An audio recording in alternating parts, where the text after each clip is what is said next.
Okay, good day po sa inyong lahat. My name is Rio Coral and I will present to you the topic for Quarter 3, Science 10, entitled The Female Reproductive System and Menstrual Cycle. So in this topic, we have three objectives. First is describe the feedback mechanisms involved in regulating processes in the female reproductive system. Second, describe or relate the menstrual cycle of the female to the ability to get pregnant or reproduce. The third one is spread awareness within the family about family planning and the national crisis on teenage pregnancy. So these three objectives is the focus of this discussion. By the way, what is the menstruation and menstrual cycle? So, menstruation is a sign that a girl can produce offspring. So, tandaan po natin to ha. So, yung menstruation po ay isang sign or sa iba pang pananalita ay senyales na ang isang babae ay pwede na magkaroon ng anak. The menstrual cycle is a series of changes during which an egg matures and the uterus is prepared for possible pregnancy. So, ito po ay sunod-sunod or series of changes na kung saan ang unang mangyayari po ay magmamature yung egg at ipe-prepare yung uterus for possible pregnancy. It also entails biological feedback system. Okay. So that regulates the activities of the structure involved in the process. So dito po ay merong tinatawag na biological feedback system kung saan ay siyang nagre-regulate ng mga activities na magaganap during that cycle.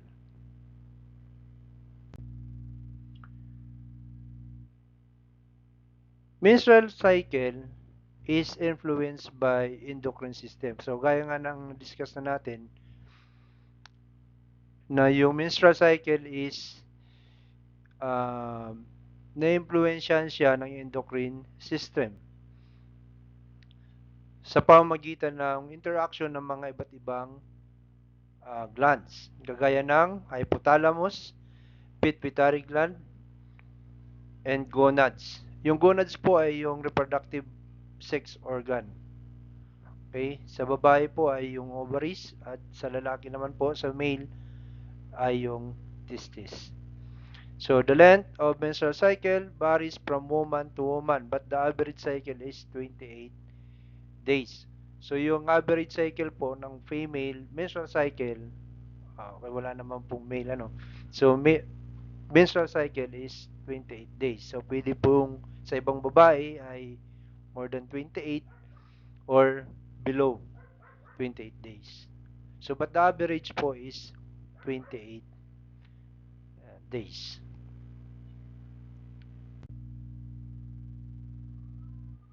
So, yung menstrual cycle po ay merong 3 phases. One is the follicular phase.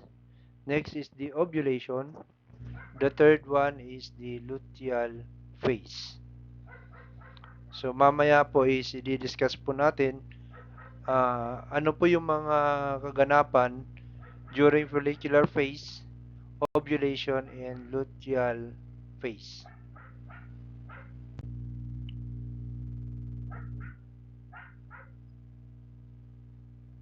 So, ito po yung unang phase, follicular phase. Okay? So, yung follicular phase starts on day 1 of menstruation. So, tandaan po natin ha. So, mag-start po yan ng day 1 ng menstruation and ends with ovulation day. So, mag-start po ng day 1 ng menstruation, ibig sabihin ang unang araw ng regla at magtatapos po ito sa ovulation day, which is 14th day. Okay? So in this phase, the brain, specifically the anterior pituitary, sends the follicle stimulating hormone to the ovaries to signal follicles to grow and mature. So dito po sa follicular phase, i-stimulate po ng brain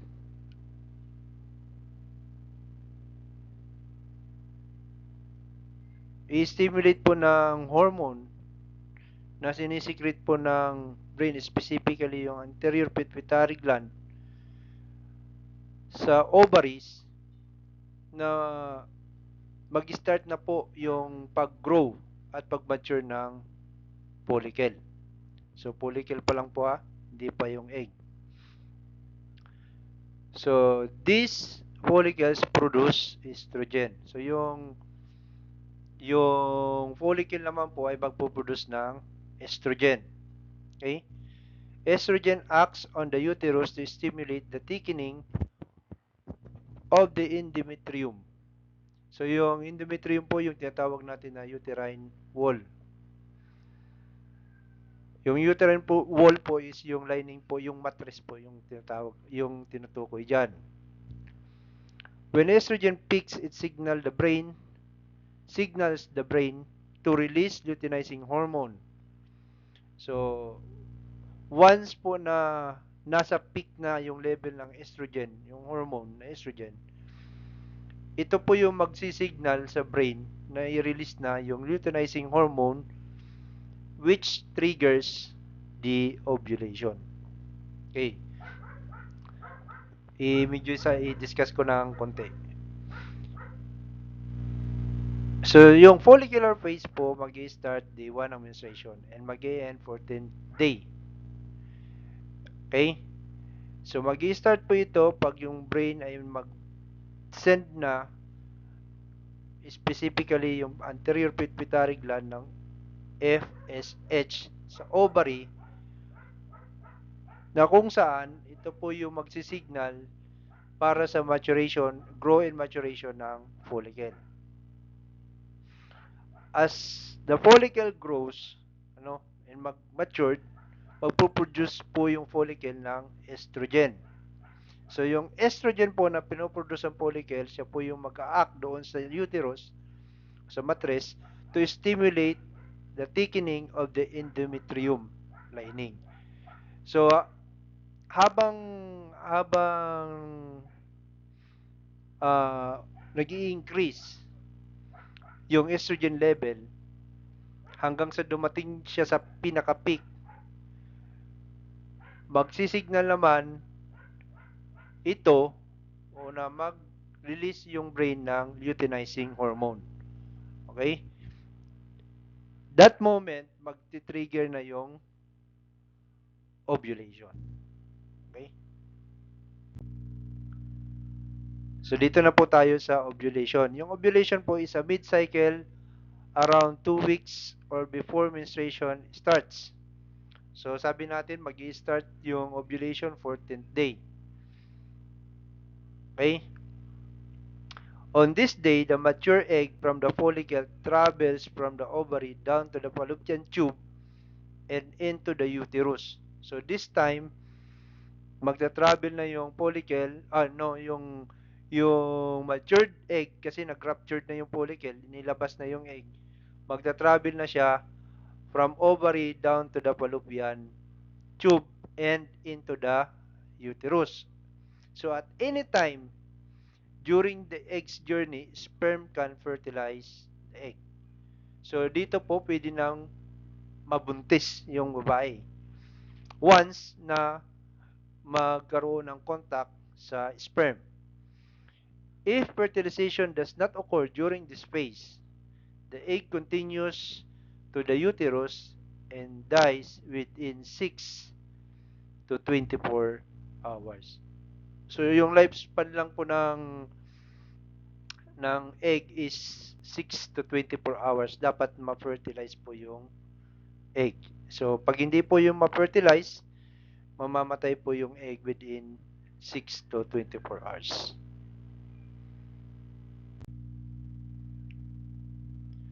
So the next phase is the luteal phase. So ito po yung phase na kung saan kasama dito yung the day after ovulation to the day before the next period. So the day after ovulation and the day before your next period. Okay, ito yung phase na yon. So during luteal phase, the luteinizing and the follicle stimulating hormones levels decrease. So bababa na yung level ng luteinizing hormone and follicle stimulating hormone kasi hindi na nga kailangan kasi na-release na yung egg. Once it releases its egg, the empty follicle develops into a new structure called the corpus luteum, which produce progesterone. So this time, yung ruptured follicle is magda-transform into corpus luteum. So, yung corpus luteum naman is magpo-produce ng progesterone. If the egg isn't fertilized, the corpus luteum degenerates and estrogen level decrease. Okay. The hormonal changes of this phase are associated with symptoms of premenstrual syndrome. So ito na po yung mga nararamdaman ng babae pag malapit ng magkaroon ng menstruation or regla. Such as pimples, headaches, fatigue, dizziness, mood changes, bloating, pain, swelling of the breast, and food cravings. So, tandaan po natin na yung responsible po sa hormonal sa premenstrual syndrome is yung pag-release ng progesterone.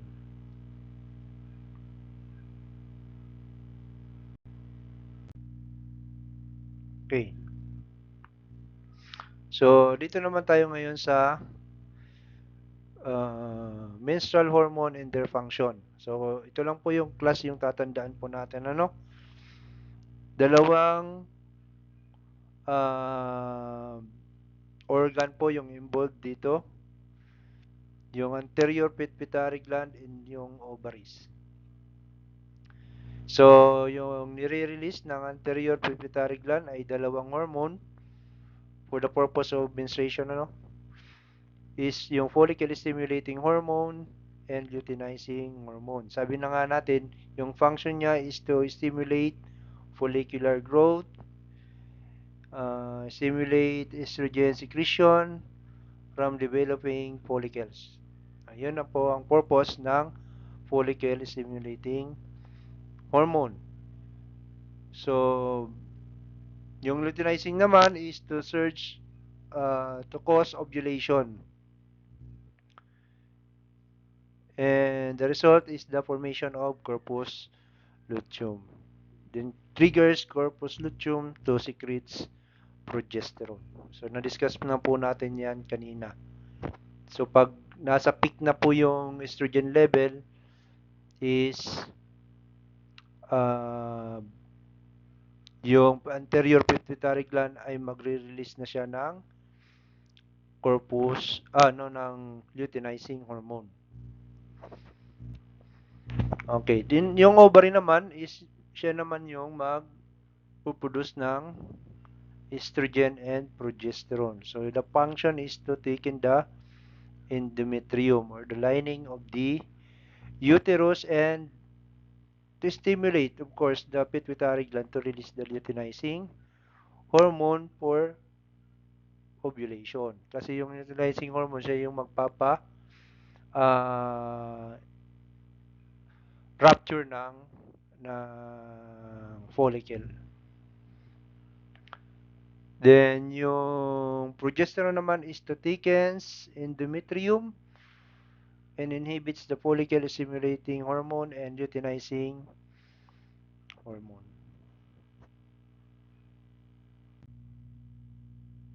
So, meron po tayong activity. The title is The Shifting Messengers. So our body's chemical messengers are the hormones produced by glands of the endocrine system. Endocrine glands pass them straight into the bloodstream. Hormones affect various processes in the body as they regulate the activities of organs, tissues, and cells. Hormones, even in the little amount, can control many of the changes in the reproductive system, including those leading to the menstrual cycle.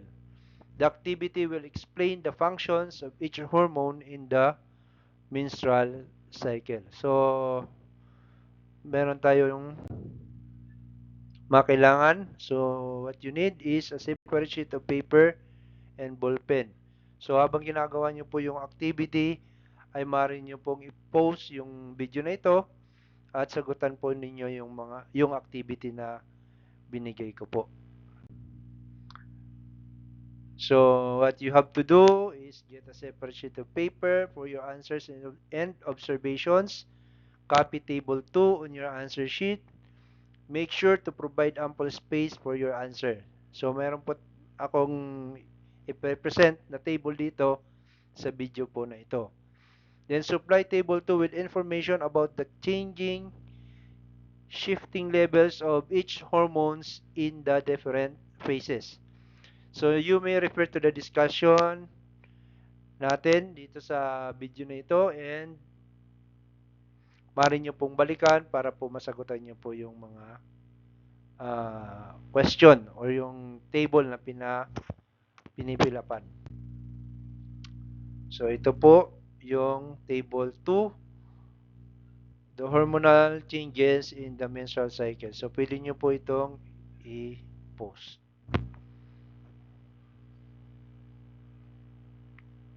Kung tapos na po kayong sumagot sa activity, ay ito po yung answer K. Okay? So, ito po yung mga phases. The menstrual, yung follicle stimulating hormone is high, yung luteinizing hormone po is low, yung estrogen is low, low din po, at yung progesterone is low din po. Sa follicular phase po, yung follicular stimulating hormone is high, the luteinizing hormone is low, estrogen is rising po dito, no? Progesterone is low. During ovulation naman, of course, mababa na yung level ng follicle stimulating hormone, tataas na yung luteinizing hormone, and nasa peak na po yung level ng estrogen hormone. Meanwhile, yung progesterone po ay low. Sa luteal phase po, mababa po yung follicle stimulating hormone at luteinizing hormone because nire-release, ini-inhibit po kasi ng progesterone yung pag-release ng follicle stimulating hormone and luteinizing hormone. So, in this time, yung estrogen naman is nasa moderate, yung progesterone naman po ay high. So, yun po yung explanation natin. So, pagkatapos po na masagutan yung activity 1, meron po tayong assessment number 1. So, basahin po ninyo yung bawat tanong ng maigi at sagutan po sa separate na papel. Yan po yung question number 1, question number 2, question number 3, question number 4, and question number 5. So, 5 questions lang po ito. At madali lang pong sagutan sapagkat na-discuss na po natin. So, ito po yung answer K. For question number 1, which hormone helps control the menstrual cycle and stimulate the growth of eggs in the ovary? Answer, letter A, follicle stimulating hormone. Number 2, which endocrine gland produces estrogen and progesterone? The answer is ovaries. Letter B. Number 3, which of the following statement is true about female hormone? They blank. The answer is letter A. They act in very small amounts but result in a great deal of changes in the body. Okay, number 4, during the luteal phase, progesterone tends to blank. The answer is C, rise.